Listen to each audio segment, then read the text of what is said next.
Assalamualaikum warahmatullahi wabarakatuh. Om Swastiastu, Namo Buddhaya, Salam Kebajikan. Halo semuanya, kami dari kelompok 10 akan mempresentasikan mengenai tantangan nasionalisme di era globalisasi terhadap identitas kebangsaan dan kesadaran hak serta kewajiban warga negara. Sebelum memasuki mengenai pembahasan materi, izinkan kelompok kami untuk memperkenalkan diri terlebih dahulu. Perkenalkan, nama saya Nabila Fitri Alia dengan NPM akhir 129. Baik, perkenalkan saya Nindi Salsabila Firdaus dengan NPM akhir 132. Perkenalkan, nama saya Ingan Nuhita Rasi Inayah dengan NPM akhir 144. Perkenalkan, saya Faridatun Nisa Ramadhani dengan NPM akhir 149. Perkenalkan, nama saya Novita Safitri Anggraini dengan NPM akhir 151. Baik, di sini saya akan membahas pengertian nasionalisme dan juga identitas kebangsaan.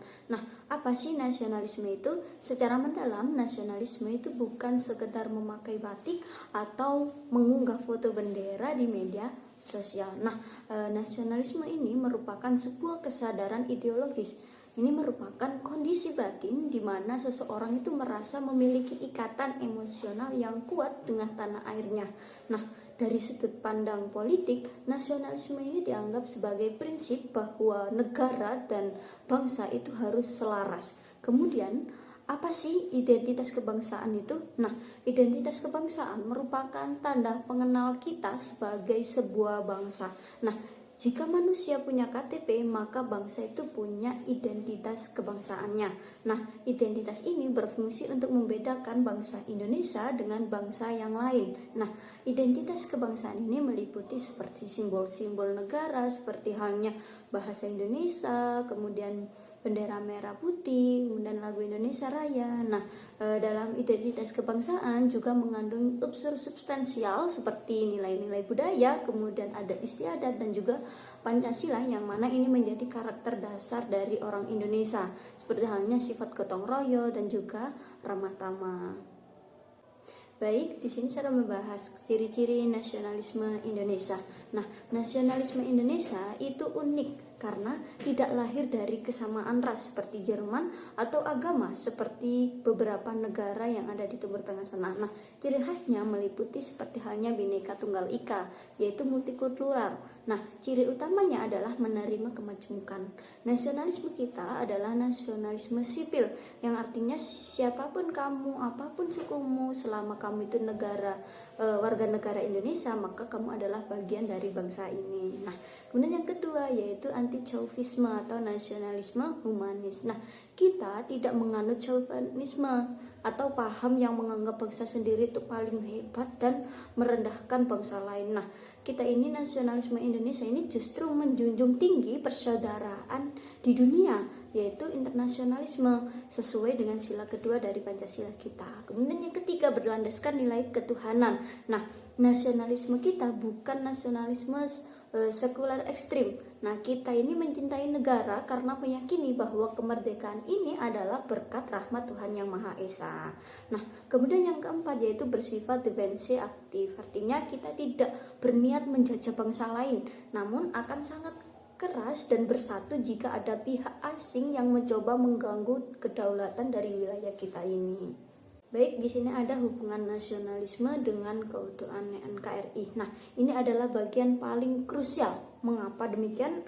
Jadi NKRI itu butuh nasionalisme karena yang pertama, nasionalisme ini sebagai semen pengikat atau integritasi dari nasional. Nah, bayangkan Indonesia ini adalah sebuah bangunan yang besar yang tersusun dari ribuan batu bata. Ini artinya suku atau pulau. Nah, tanpa semen yang kuat, bangunan itu akan runtuh saat terkena guncangan. Nah, nasionalisme inilah adalah semen itu. Ia meredam keegoan dari kedaerahan agar tidak terjadi separatisme atau keinginan untuk memisahkan diri. Kemudian yang kedua yaitu menjaga stabilitas di tengah perbedaan. NKRI ini adalah negara yang rentan konflik horizontal karena sangat beragam. Nah, nasionalisme ini memberikan identitas atau payung ketika terjadi gesekan antar kelompok Kemudian nasionalisme ini juga mengingatkan bahwa kita semua ini adalah orang Indonesia. Nah, untuk ini menjaga keutuhan dari dalam. Kemudian yang ketiga yaitu ketahanan nasional terhadap ancaman luar. Nah, di era modern ini ancaman itu bukan cuma perang fisik saja, tapi juga bisa perang budaya dan juga ekonomi. Nah, jika nasionalisme kita itu rendah, maka masyarakat itu akan lebih bangga pada budaya asing atau produk asing yang perlahan-lahan akan melemahkan dari ekonomi dan jadi diri bangsa kita sendiri, sehingga NKRI itu akan kehilangan taringnya di mata dunia. Kemudian yang keempat yaitu kesamaan visi pembangunan. Nah, keutuhan NKRI juga bergantung pada kemajuan ekonomi yang merata. Jadi nasionalisme ini mendorong rasa solidaritas untuk orang yang sukses di Jakarta itu merasa terpanggil untuk memajukan daerah tertinggal di pelosok. Nah, rasa satu nasib inilah yang memastikan pembangunan itu tetap berorientasi pada kesatuan wilayah. Jadi kesimpulannya, tanpa nasionalisme Indonesia itu hanyalah sekumpulan pulau yang kebetulan berdekatan. Nah, dengan nasionalisme inilah Indonesia itu menjadi satu negara kesatuan yang tak bisa dipisahkan. Nah, identitas inilah adalah cara kita untuk dikenal. Kemudian nasionalisme adalah cara kita untuk bertahan. Dan NKRI adalah hasil akhir yang harus kita jaga untuk selamanya. Selanjutnya ini akan membahas mengenai materi hak dan kewajiban warga negara dalam perspektif kewarganegaraan. Yang pertama kita akan membahas mengenai hak. Hak adalah segala sesuatu yang berhak diterima oleh seorang sebagai warga negara. Nah, hak ini diberikan oleh negara dan harus dilindungi serta dihormati. Contohnya adalah hak yang kita miliki antara lain adalah hak mendapatkan pendidikan yang layak sehingga kita bisa belajar dan mengembangkan diri. Kemudian ada juga hak untuk memperoleh pelayanan kesehatan agar kita bisa hidup sehat. Lalu juga kita memiliki hak untuk menyampaikan pendapat baik secara lisan maupun tulisan selama tetap sesuai dengan aturan yang berlaku. Kemudian untuk mengenai kewajiban adalah sesuatu yang harus dilakukan oleh setiap warga negara dengan penuh tanggung jawab. Contohnya kewajiban antara lain adalah mematuhi peraturan yang berlaku di negara kita. Selain itu kita juga harus menghormati hak orang lain agar tercipta kehidupan yang rukun. Kewajiban lainnya itu bisa dengan menjaga lingkungan seperti tidak membuang sampah sembarangan serta membayar pajak bagi yang sudah memiliki penghasilan. Kemudian setelah memahami hak dan kewajiban, kita masuk ke bagian yang paling penting yaitu keseimbangan antara hak dan kewajiban. Keseimbangan ini itu sangat diperlakukan untuk menciptakan kehidupan yang adil dan tertib dalam masyarakat. Jika setiap orang hanya menuntut haknya saja tanpa menjalankan kewajibannya, maka akan terjadi ketidakadilan dan kekacauan. Sebaliknya, jika kita mampu menjalankan kewajiban dengan baik, maka hak kita juga akan terpenuhi secara seimbang. Oleh karena itu, sebagai warga negara yang baik, kita harus sadar dan akan pentingnya menjalankan keduanya secara bersamaan. Dari penjelasan tadi, itu dapat kita simpulkan bahwa hak dan kewajiban merupakan dua hal yang tidak bisa dipisahkan. Keduanya itu harus dijalankan secara seimbang agar tercipta kehidupan yang harmonis, adil, dan tertib. Nah, pada slide kali ini kita akan membahas mengenai dampak globalisasi terhadap nasionalisme dan identitas kebangsaan. Jadi, globalisasi dan modernisasi itu punya pengaruh yang sangat besar buat Indonesia. Di satu sisi ada peluang, tapi di sisi lain juga ada tantangan, terutama dalam menjaga budaya dan jati diri bangsa kita. Nah, masuk ke poin pertama, yaitu pengaruh budaya asing dan modernisasi. Sekarang ini arus informasi, produk, bahkan gaya hidup dari luar negeri itu masuk dengan sangat cepat. Yang pertama, karena adanya pergeseran gaya hidup. Dengan adanya kebiasaan tradisional yang mulai ditinggalkan, orang-orang ini lebih memilih gaya hidup yang modern serba cepat. Tapi sayangnya, ini itu sering mengarah ke sikap individualisme, materialisme, bahkan hedonisme yang bisa lebih fokus kepada kesenangan pribadi. Lalu yang kedua yaitu dominasi budaya barat. Kita dapat lihat dari tren fashion, makanan tempat saji, hingga film dan musik dari luar negeri yang lebih digemari. Bahkan ada gaya berpakaian serta kebiasaan yang kurang sesuai dengan norma budaya kita, tetapi tetap diikuti karena dianggap lebih keren. Nah, kita akan masuk ke dalam dampaknya, yaitu lunturnya nilai-nilai nasionalisme.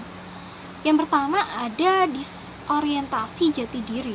Nah, dengan adanya banyak generasi muda yang justru mengenal budaya luar dibandingkan budaya sendiri, akibatnya rasa bangga terhadap identitas bangsa jadi berkurang. Lalu yang kedua, krisis moral dan etika. Dengan globalisasi yang terlalu bebas, bisa bikin nilai sopan dan santun ini menurun. Lalu munculnya sikap apatis, bahkan perilaku negatif seperti pergaulan bebas atau tindakan yang melanggar norma. Dan yang terakhir yaitu preferensi produk luar. Nah, sekarang banyak orang yang lebih memilih barang luar negeri karena dianggap lebih modern atau lebih keren, sehingga rasa cinta terhadap produk dalam negeri ini jadi semakin menurun. Baik, pada slide kali ini kita akan membahas mengenai tantangan menjaga identitas bangsa di era digital. Nah, tantangan yang pertama adalah ancaman pada bahasa nasional. Nah, di era digital ini, penggunaan bahasa Indonesia ini mulai tergeser oleh bahasa gaul atau bahasa asing, terutama di media sosial. Nah, dengan adanya banyak anak muda yang lebih nyaman memakai istilah luar karena lebih dianggap keren. Kalau seperti ini, lama-lama bangsa Indonesia ini sebagai identitas bangsa bisa kehilangan perannya. Lalu yang kedua yaitu identitas digital yang semu. Nah, di dunia digital, seseorang ini bisa menampilkan diri yang berbeda dari aslinya atau identitas palsu. Hal ini itu membuat orang jadi kurang memahami jati dirinya sendiri sebagai bagian dari bangsa Indonesia karena lebih fokus pada citra yang ditampilkan di media sosial. Lalu yang ketiga ada penyebaran hoax dan disintegrasi. Nah, dengan adanya teknologi yang memudahkan informasi menyebar secara cepat, semua informasi ini tidak semuanya itu benar. Nah, hoax atau berita palsu bisa memicu konflik, perpecahan, bahkan merusak persatuan bangsa. Lalu yang terakhir ada adiksi internet. Nah, penggunaan internet yang berlebihan, terutama untuk hal-hal yang tidak produktif, bisa membuat generasi muda ini kurang peduli dengan lingkungan sekitar dan budaya. Karena mereka ini lebih banyak menghabiskan waktu di dunia digital dibanding mengenal identitas bangsanya. Jadi dari semua tantangan ini kita bisa lihat bahwa di era digital ini memang membawa kemudahan, tetapi juga menuntut kita untuk lebih bijak agar tetap menjaga bangsa Indonesia. Pada slide ini kita membahas dua tantangan utama dalam meningkatkan kesadaran hak dan kewajiban. Poin pertama adalah rendahnya kesadaran hukum dan tanggung jawab. Seringkali kita temui, baik di kalangan masyarakat awam maupun pejabat, ada kecenderungan untuk terus menuntut hak tanpa memikirkan kewajiban yang harus ditunaikan. Padahal, jika hak terus didahulukan tanpa adanya pelaksanaan kewajiban yang seimbang, hal ini akan menciptakan kesenjangan sosial yang sangat panjang di masyarakat. Nah, poin kedua adalah benturan antara individualisme dengan kepentingan bersama. Nah, di Indonesia kita mewarisi budaya ketimuran di mana hak individu idealnya dileburkan ke dalam kepentingan sosial atau kolektif. Nah, tuntutan kita sebagai warga negara bukan sekedar menuntut hak pribadi, tetapi kita juga punya kewajiban moral untuk mengembangkan sikap gotong royong agar tercipta kebahagiaan dan kesejahteraan bagi seluruh elemen bangsa. Nah, melanjutkan poin sebelumnya, slide ini menyoroti tantangan dari sisi lingkungan, pendidikan, dan media. Saat ini kita menghadapi gejala sosiologis yang berbahaya, yaitu adanya kebencian sosial budaya yang sifatnya terselubung. Nah, kebencian dan konflik laten ini tanpa sadar disosialisasikan melalui institusi terdekat kita, seperti obrolan keluarga, lingkungan pergaulan, hingga narasi-narasi di media massa. Ini adalah tantangan yang sangat berat. Oleh karena itu, poin terakhir kita menegaskan pentingnya peran pendidikan. Nah, pendidikan karakter adalah instrumen dan senjata yang paling ampuh untuk memutus rantai kebencian tersebut. Melalui pendidikan, kita bisa mengharmonisasikan kembali pemahaman masyarakat, menumbuhkan kesadaran berdemokrasi, serta memastikan setiap warga negara paham betul di mana letak hak dan tanggung jawab terhadap negara ini. Baik, di sini saya akan menjelaskan mengenai upaya memperkuat nasionalisme dan kesadaran kewarganegaraan di era globalisasi. Yang pertama yaitu peran pendidikan dari sekolah dan keluarga.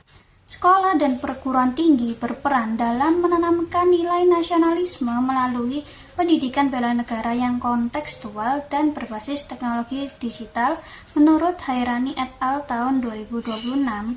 Sementara keluarga menjadi pondasi awal untuk pembentukan karakter kebangsaan anak melalui keteladanan orang tua dan memberikan contoh sehari-hari di rumah, menurut Cendana et al. Tahun 2024.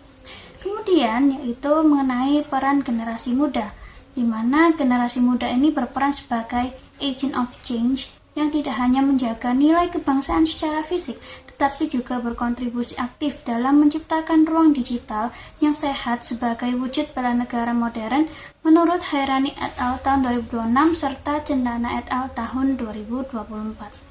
Kemudian yaitu mengenai penguatan nilai Pancasila dan cinta tanah air, di mana penguatan nilai-nilai Pancasila perlu dilakukan melalui pendekatan inovatif berbasis digital agar internalisasi nilai kebangsaan tidak hanya bersifat teoritis, tetapi terwujud dalam sikap dan perilaku nyata sehari-hari menurut Barkah tahun 2023 dan Cendana et al. Tahun 2024.